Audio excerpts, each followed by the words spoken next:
It's your girl, Professor Cinephile, and listen, I am back. I'm so excited about this review, mainly because I am liking this series here, and I am going to be discussing the Black Phone 2, which is a sequel to the Black Phone.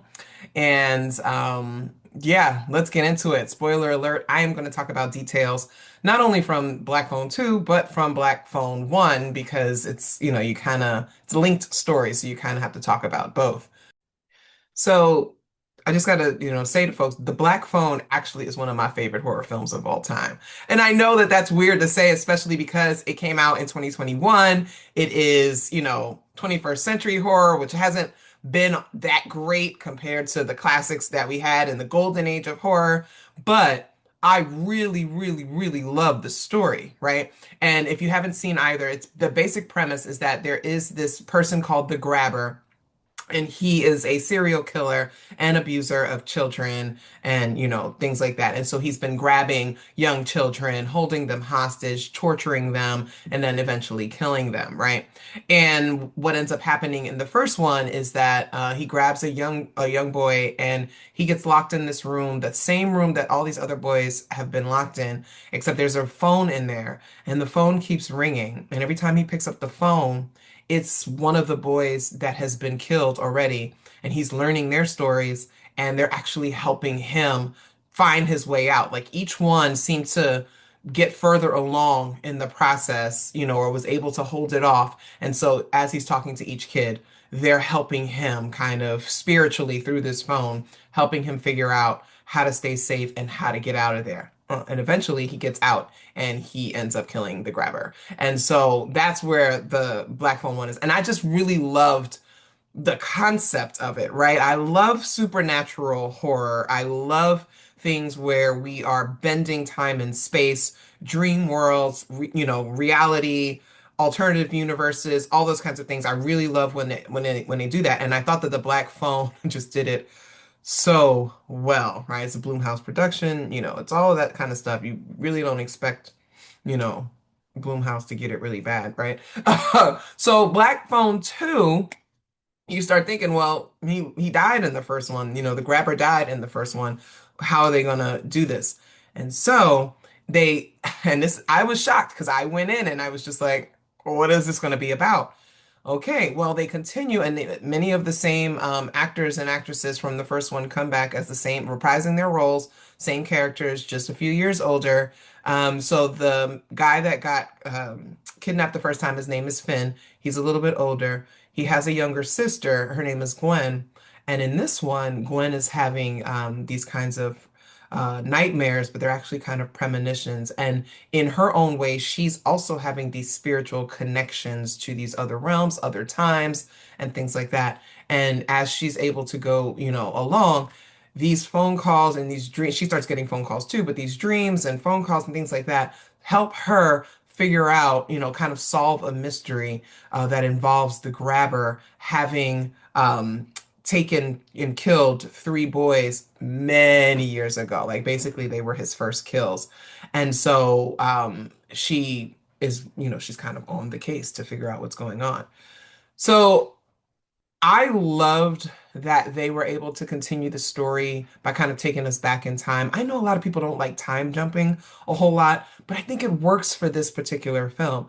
I think the storyline actually works. So you have Finn. Finn is angry. He's a survivor of kidnapping and he was terrified and he barely made it out alive. So he's getting older and he's an older teenager now and he's like, he's really struggling. Like he has no friends. He is abusing drugs. Like it's a whole thing, a trauma, somebody. And this set, first of all, it's set in the early 80s. So the first one is set in the late 70s, which is important because remember in the United States, that was like kidnapping and serial killing golden age, right? We didn't have the police that we have. We didn't have the surveillance and the technology. We didn't have the DNA evidence, all that kind of stuff. So that was a hot time. And I remember, when I was little, our parents were hyper vigilant because kids could be snatched off the street. It was a real thing. So it's set in that time, which I thought was great. And I do think that they capture a lot of the 80s aesthetic, the 80s language.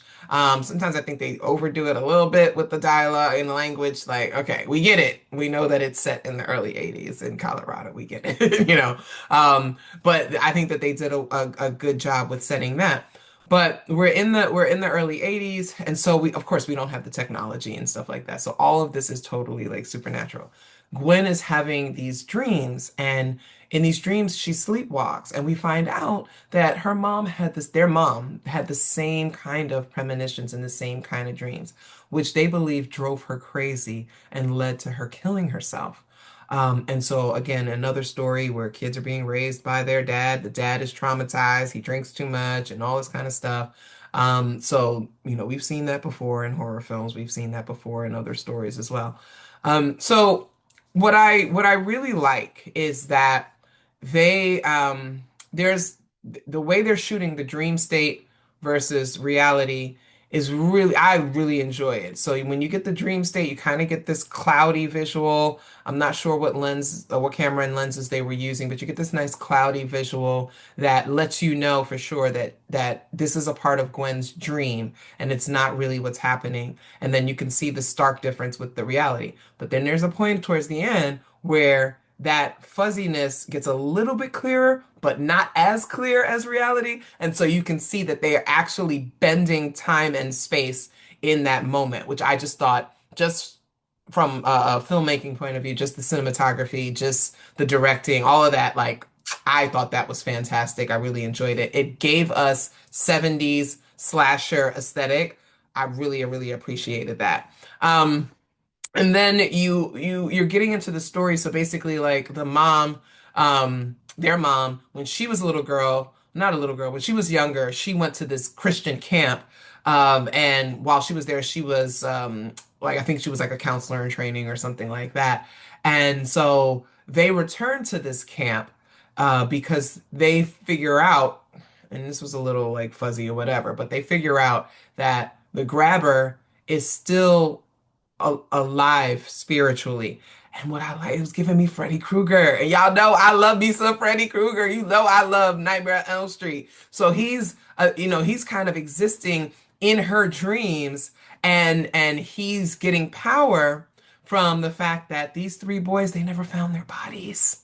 And I just thought that I was like, this is so cool. So they never found their bodies. The boys were never set free. They were never able to like kind of cross over, right? We get a lot of that crossover imagery and idea. And so these boys are stuck and they're reaching out to her. They're like, we're not supposed to be here. We're not supposed to be here. You got to find us. You got to find us. So that becomes the plot, right? Their goal is to kind of go to this camp, figure out what happened to these boys, find their bodies, and set them free because they believe that the grabber gets his power from the fact that these boys are kind of living in this kind of tortured, scared space in between our reality and I guess the light or heaven or what have you. Come on, guys, that's great. That's a great story. Like, what are we doing? Like, I don't like, and guys know I don't really read a whole lot of reviews, but I was like reading some of the reviews and like people were like kind of trashing that a bit. I'm like, what? I was like, this is great. This is great storytelling. But a lot of people like they struggle with suspending disbelief. So you do have to suspend disbelief. You kind of have to just go with the flow of it. I definitely appreciated the visuals, the kill scenes were really like good. They were gory, but like most of them were happening kind of in the dream state, so it was kind of again fuzzy, a little glossed over. I really love the cinematography in this film. I really love how it was shot. It is, like I said, it is giving vintage classic horror. And I love that. In terms of the cast, Ethan Hawke, this is my favorite Ethan Hawke role. He's reprising his role from the first one. I thought he was brilliant in the first one. This man has been nominated for an Academy Award 4 times. He's a stellar actor. I don't know about his personal life, so don't take this as an endorsement in case he happens to be a piece of crap. But to me, the grabber is my favorite Ethan Hawke role, and he comes back again. You don't see him as much. It's not as much focused on him this time, but he's there, and he's got his presence, and he is scary. He is spooky, and you learn a little bit more about him when he was younger. And so what ends up happening, remember I said spoiler alert, we find out that he was a camp counselor at the camp at the same time that their mom was there. And so they were friends. And so when they get back home from the camp, she ends up discovering that he snatched a boy, a paper boy, and was keeping him in this same basement. This was like his first, like, kidnap, his first grab, right? And she discovers it. And she's ready to go report it. She discovers it because of her own dreams and her own premonitions, and he finds her and he ends up killing her. So this whole time they thought that their mother committed suicide. And we find out that he actually killed her because she found out what he was doing with these boys. So then we start realizing that it's no coincidence that he later comes and he snatches Finn. He wants to torment this damn family. He's committed to the cause. So I really appreciated it. There's Latino actors, Latino characters in there, at least three. We love to see it. We love to see the diversity. A lot of times these kind of camp, not camp like the genre, but like setting at a camp. A lot of those camp horrors tend to be super, super white, and maybe one black person who probably would never be with those white people like that on any other kind of regular time. So I thought that that was cool, just kind of, especially for the early 80s. In Colorado, it was good diversity.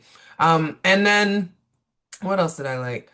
Um, I like the ending. I don't like to spoil too much. I mean, obviously they get it, and I'm trying to see if there's going to be a Black Phone 3 because I'm not really sure how you could have another Black Phone 3 unless you get some kind of copycat, killer or somebody who becomes obsessed with the story. And sometimes horror films will do that. Like horror series, when they run out of stuff to do, they will add somebody who's a copycat. Think of a Saw, right? The Saw series. How do we have 10 Saw films?